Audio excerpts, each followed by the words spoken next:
వి gold trusted gold buyers మీరు తాకట్టు పెట్టిన బంగారాన్ని విడిపించి ఈ రోజు ఉన్న మార్కెట్ ధరకు కొనబడును. నమస్కారం, వెల్కమ్ టు ఐ డ్రీమ్ ధర్మ మార్గం విత్ విజిత కార్యక్రమానికి స్వాగతం.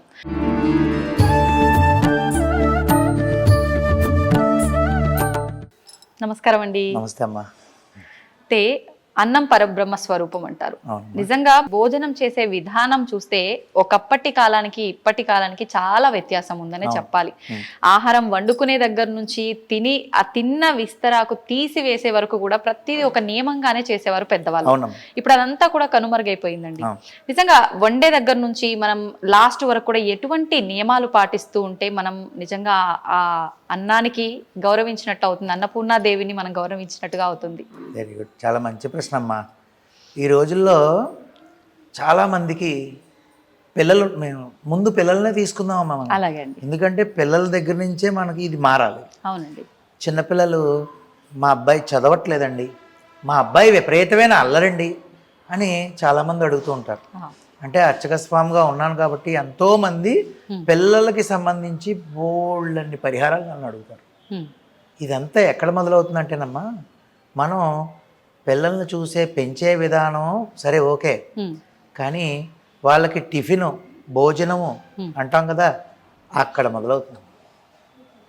చాలామంది ఇళ్లల్లో నేను స్వంతంగా చూశాను, పిల్లవాడికి బాక్స్ కట్టినప్పుడు ఆవిడ పరిస్థితి పాపం చేసి ఉంటుంది, నేను వాళ్ళని తప్పు పట్టట్లా, కానీ కొంచెం కష్టపడాలి. ఎందుకు, మన పిల్లాడి యొక్క భవిష్యత్తు బాగుండాలని కోరుకుంటాం కదా. అందుకని ఆవిడ ఏం చేయాలంటే ముందుగానే స్నానం చేశారు. అమ్మ వండక ముందు స్నానం చేసుకోవాలి. చేసి పిల్లాడికి పాపకో బాబుకో ఈ యొక్క బాక్స్ కట్టేటప్పుడు వండేటప్పుడు ఓం శాంతి శాంతి శాంతి అని కనీసం 5-6 సార్లు అనుకుంటూ వంట చేయాలి. కుక్కర్ పెట్టినప్పుడు ఇలా అనుకుంటూ చేయి, ఒక కూర చేసినప్పుడు ఇలా అనుకుంటూ, ఏది చేసినా శాంతి మంత్రం చెప్తూ వంట చేశారు. అయిన తర్వాత శాంతి మంత్రం పెడుతూ శుభ్రంగా బాక్స్ కట్టి వాడికి 2 ముద్దలో టిఫిన్ పెట్టి పంపిస్తేనండి, చదువుకోవట్లేదని కంప్లైంట్లు, అల్లరండి అసలు మా మాట వెంటనే కంప్లైంట్లు ఏం ఉండవండి. నన్ను నమ్మండి, ఈ శాంతి మంత్రంతో అన్నం వండి ఈ విధంగా పిల్లలకు పెట్టాలి.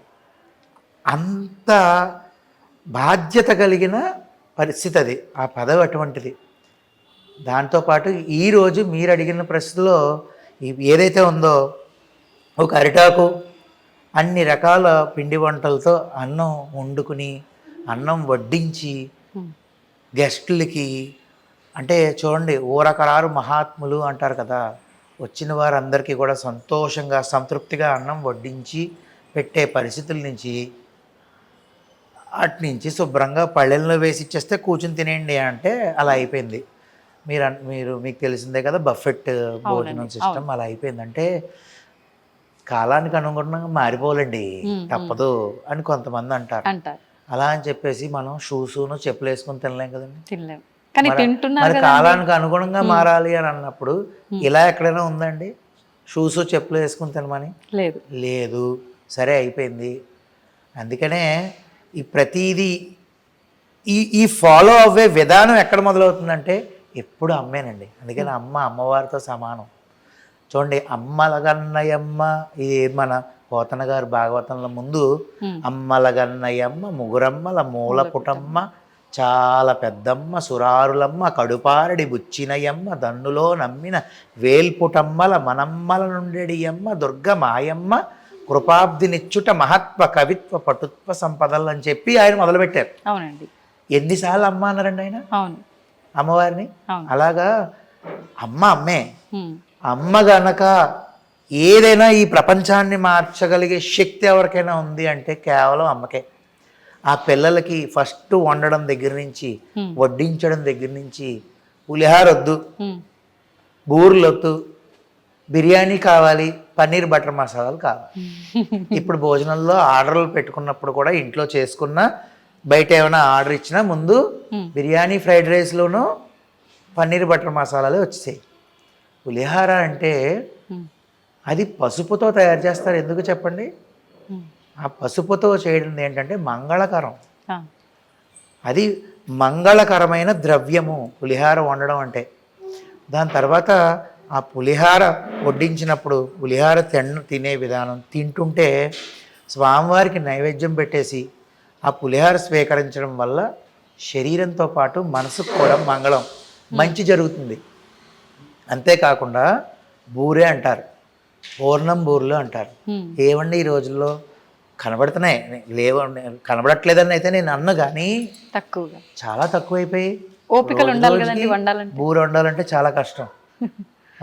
కానీ ఆ బూర అనేది ఏంటంటేనండి, ఇప్పుడు నా శరీరం ఉందండి, నేను వెళ్ళాను స్వామివారికి పూజ చేశాను అయిపోయింది, నేను పూజ చేశాను అని చెప్పుకుంటే అయిపోదు. మనసును తీసుకెళ్ళి నువ్వు అక్కడ పెట్టావా? పెట్టలేదు. మనసు ఎక్కడో ఉంది, శరీరాన్ని తీసుకెళ్ళి నేను మాత్రం అక్కడ కూర్చుని పూజ చేశాను అంటే కాదు. మనసు శ్రీకృష్ణ పరమాత్ముడికి ఇష్టమైనటువంటి వెన్న. అర్థమైందండి? అంటే కల్మషం లేకుండా ఉన్న మనసులో ఉన్నట్టు పాలు బాగా చిలికితే, తోడుపెట్టి చిలికితే వచ్చే వెన్న ఉంటుంది చూసారా, ఆ వెన్నను తీసుకెళ్ళి శ్రీకృష్ణుడికి ఇస్తే నిజానికి తిన్న వెన్నంతా ఆయన అదే. భక్తి అనే వెన్న తిన్నాడు, నిజమైన వెన్న ఎక్కడ? అది మన లౌకికంగా తెలుసుకోవడం గురించి. కానీ కాబట్టి ఆ విధంగా వెన్నను ఇచ్చినట్టే పూర్ణం బూర మధ్యలో తీపి పదార్థం ఏదైతే ఉంటుందో అది మంచి భక్తి కలిగినటువంటి మనసుగా భావించి స్వామివారికి నైవేద్యం పెట్టి మనం తింటే మంచి బుద్ధి వస్తుంది. అంటే మంచిగా భక్తి పెరుగుతుంది, పిల్లలకి మంచి తెలివితేటలు పెరుగుతాయి.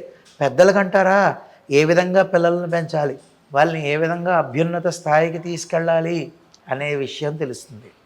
ఆ విధంగా ఈ పులిహార బూర్లు ఎక్కడా కనబడట్లేదు. కాబట్టి మీరు అడిగారు కాబట్టి సందర్భం, అరిటాకులో తినడం వల్ల మీకు తెలియదేం కాదే.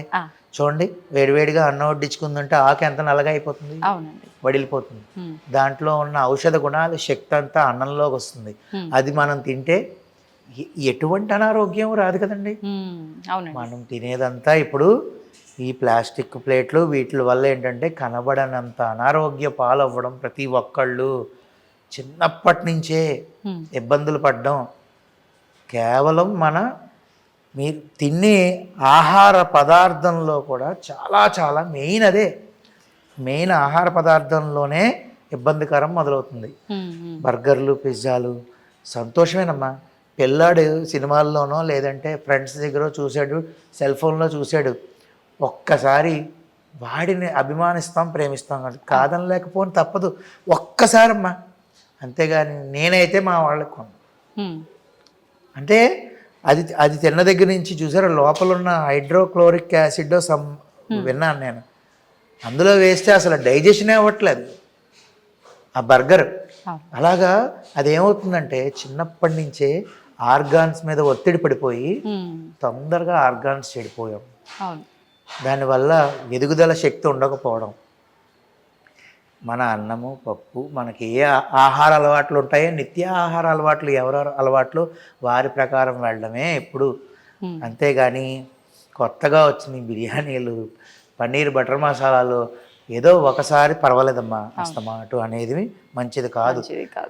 నా కోరిక అయితే పిల్లలకి నేను చెప్పిన విధంగా తల్లులందరూ కూడా ఈ విధంగా శాంతి మంత్రాలతో శుభ్రంగా ముందుగా స్నానం చేసి శుచిగా అన్నం వండి వారికి పెట్టి చూడండి, పిల్లలు ఎంత దర్జాగా తయారవుతారో. తల్లిదండ్రుల యొక్క పేరు నిలబెట్టే స్థాయికి తయారవుతారు, కానీ తల్లిదండ్రులని బాధ పెట్టే స్థాయికి ఎన్నడూ చేరు. ఇప్పుడు ఆహారం తినే విధానం కూడా కింద కూర్చొని తింటేనే ఫలితం ఉంటుంది, అది వంట పడుతుంది. మనం నిలబడి గనక ఆహారం తింటే అది విషతుల్యం అవుతుంది అంటారు. నిజంగా అది విషంగా మారుతుంది అంటారు? విషంగా మారదు అంటే అమ్మా పెద్దలు చెప్పిన మాట.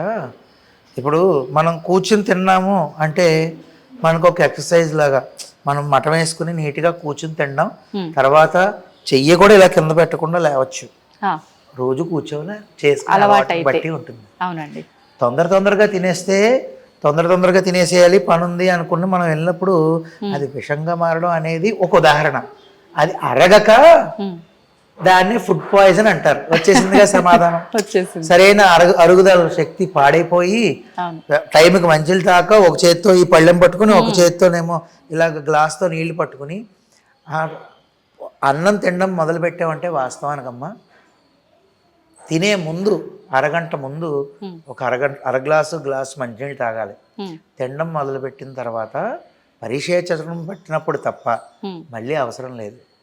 అలా తినగలగాలి. తర్వాత తిన్న తర్వాత 45 నిమిషాలు గంట తర్వాత మంచినీళ్ళు తాగితే ఆ డైజెషన్ పవర్ మంచి శక్తిని ఇస్తుంది మనకి. అప్పుడు ఏ రోగమైన శరీరంలో నకశిక పర్యంతం అంటే కింద నుంచి పై వరకు ఏ యొక్క రోగమైనా ఏ డిసీజ్ రావాలన్నా దానికి మూల కారణం కడుపే. ప్రతి ఒక్క డిసీజ్ దీని మీద బేసే ఇక్కడి నుంచే స్టార్ట్ అవుతుంది, మనం తినే ఆహారం దగ్గర నుంచి. అందుకనే అన్నం తినునది తాను తినునది. అర్థమైందండి? అన్నం తనను తినునది అంటే దాన్ని తింటాం మనం.